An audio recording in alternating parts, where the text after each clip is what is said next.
Hey, and welcome to another Tech Tuesday. This is Chad from Ascension Worship, and this week we're going to show you how to get your floor tom. Hey, what do you say? Yes, it's that time again. It's Tech Tuesday. So very early on in the Tech Tuesday series, we talked about gating and how that worked. And one of the trickiest instruments I've found to gate is the floor tom, because it's so close in proximity to the snare drum and the cymbals and the kick drum. All this stuff is around this one mic, and if you have it going full blast the whole time, you end up getting a lot of bleed from the other instruments. But if you gate it too hard, as you'll see, we start to lose some of the nuances of the instrument, especially with that one. If people are playing it with a mallet or they're doing crescendos where they're going from soft to loud and back and forth, if you don't do it right, you'll find that it doesn't sound very good. So today I'm going to show you some tricks on how to get your gates to be a bit more effective on a floor tom.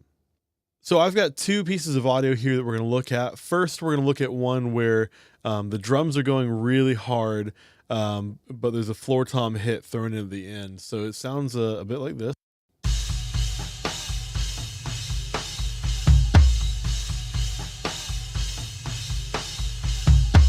So you can hear there's a lot of cymbal bleed going on in the background, but when the floor tom's hit, it is hit very hard. These two hits right here are our floor tom hits. We're also going to look at another section of this song where you've got your loud hits, but then you also got your soft hits as the drummer is doing some accented notes and creating some real dynamics. So that sounds like this. Again, this is with no gate on.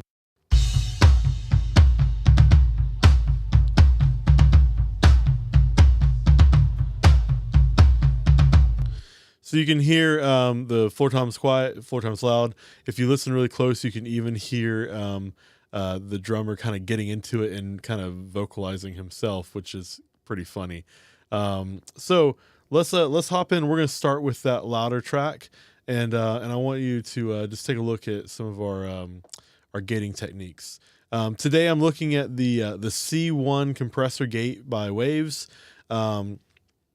For those of you who aren't doing recording, but you're doing live sound, still watch this video because I'm using this just for example, but the settings and the terminology is still going to be the same on almost any digital mixer and even a lot of hardware gates. So if you remember from our video before, a real quick tutorial, the first thing we're going to play with is our threshold, which is this guy right here. The threshold is how strong the gate is. So for right now, the gate is very weak, so it's letting all the sound through. As we raise this up, the gate becomes very strong. So right now it's so strong that it's not letting any sound through. This red bar is showing that we've essentially muted the signal coming through. So as I drop down this threshold, you're going to start to hear the floor tom come through. And then as I go a little bit lower, you're going to start to hear false triggers. So the things that aren't the floor tom will start to open the gate.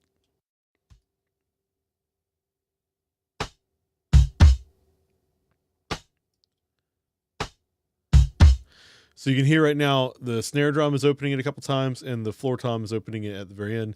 So if we raise it a little bit higher.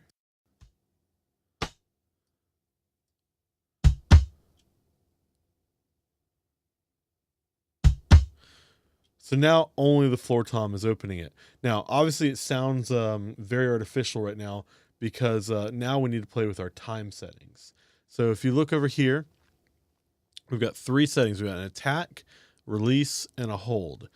Depending on what you're using for compressor, you may or may not have the hold setting. So today we're only going to play with the attack and the release.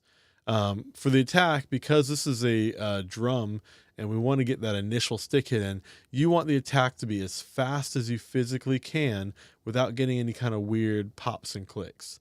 So for me on this setting, I'm going to set that to 1 millisecond. If you are on a digital board, you might find that 1 millisecond causes those problems. So anywhere between 1 and 3 milliseconds is usually a good safe bet. So with an attack setting of 1 millisecond, it's going to let that initial hit through once the gate opens. Now we're going to play along with the release. So you can, let me raise that threshold a little bit more. Obviously, it's very staccato right now, so we're going to raise this release up. In this particular program, it says 30.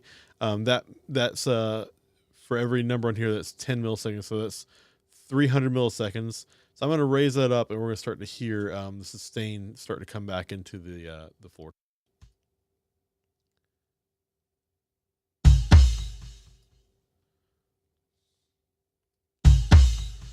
So that's a pretty good setting. So that's 200, which means 2000. So it's actually 2 seconds. So if you hear, it takes 2 seconds for this to fade back out.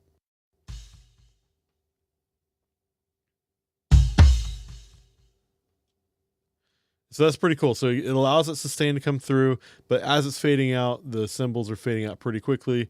It's a pretty decent sounding floor tom. Now, here's the problem with what we just did.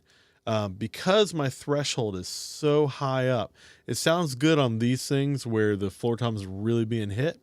But now if we go back to our other piece of audio, you're going to hear that some of these lower guys here are going to get lost. So let's take a listen to that.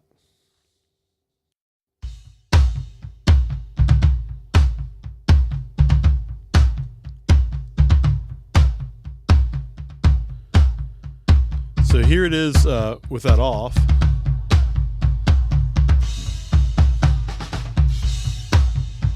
And then back on.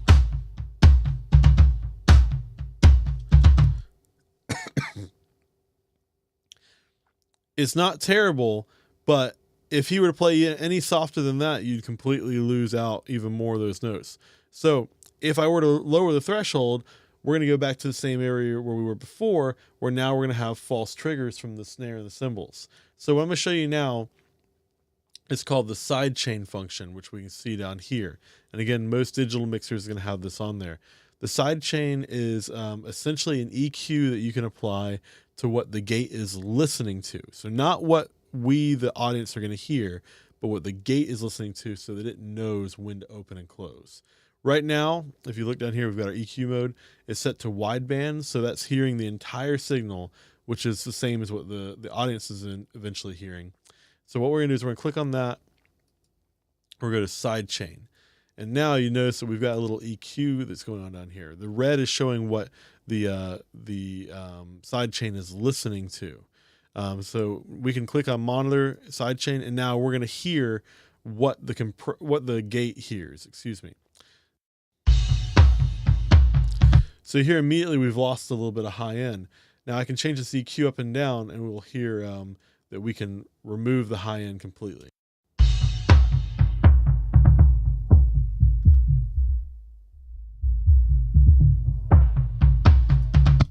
So we've got a few different EQ types here that we can use. That one's a low pass, so it cuts out the highs and leaves the lows, which would work pretty well, but it's not perfect. We've got a band pass, which this is only going to allow what's in red here to come out. So in this case, if we put in the middle, we're not listening to the lows or the highs. We're just listening to this section in here.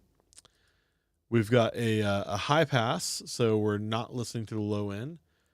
Or you've got a band reject. So this is where you're cutting out something that could be causing a false trigger. So today we're going to use the band pass, which is this one right here, and this is what it sounds like.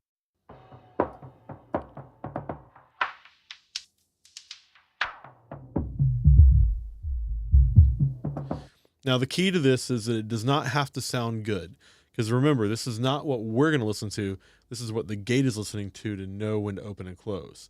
So what we want to do is we want to find the attack of the floor tom. We want to find the frequency that is below the snare and the cymbals and above the resonant frequencies of the floor tom and the kick drum. So again, we don't have false triggers any of that way. So let's take a listen to that.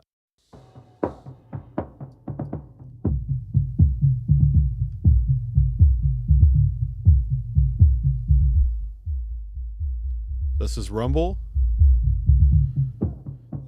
That's where the snare starts to kind of come in a little bit. So somewhere around here.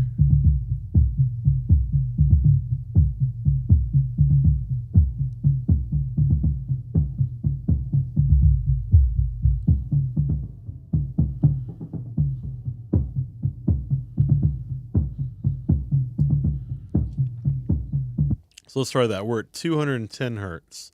So now what we should be able to do is lower our threshold quite a bit more, because we're not going to be having all this other mess accidentally opening up our gate. So we're going to switch back to monitoring what the final outcome is going to be. And we're going to drop down. Let's go back to our other piece of audio here. We're going to drop down our threshold until we start to hear the false triggers, and then raise it back up. There's our false triggers.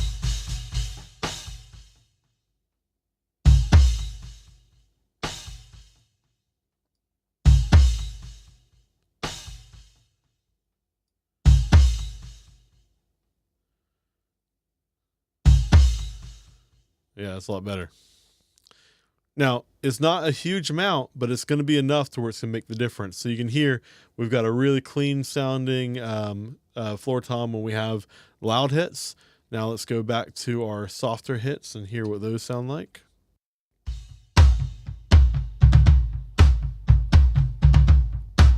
And that's a little bit cleaner. If we want to, we can even add in a little bit more release.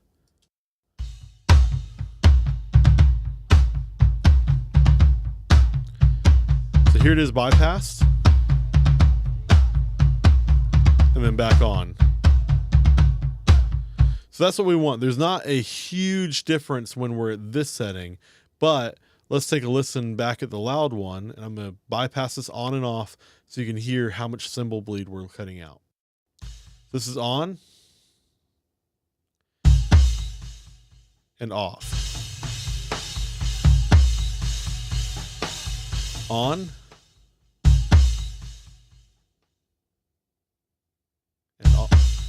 and off. Let's listen to that in context of the full band. So I'll start with the gate on. Then off. On. And off.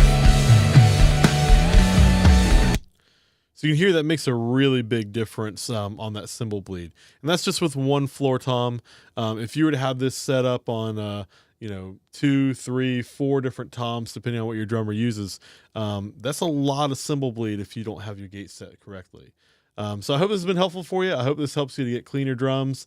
Do not completely rely on this. You want to be an active mixer, and so that might mean that to get the most out of your floor toms, you might want to be changing your thresholds in real time depending on the songs. But this is a good, safe starting point, especially if you're having to set sound for a volunteer and they just don't understand how to change that kind of stuff on the fly. I hope this has been helpful for you. Please don't forget to like, to subscribe, and to share.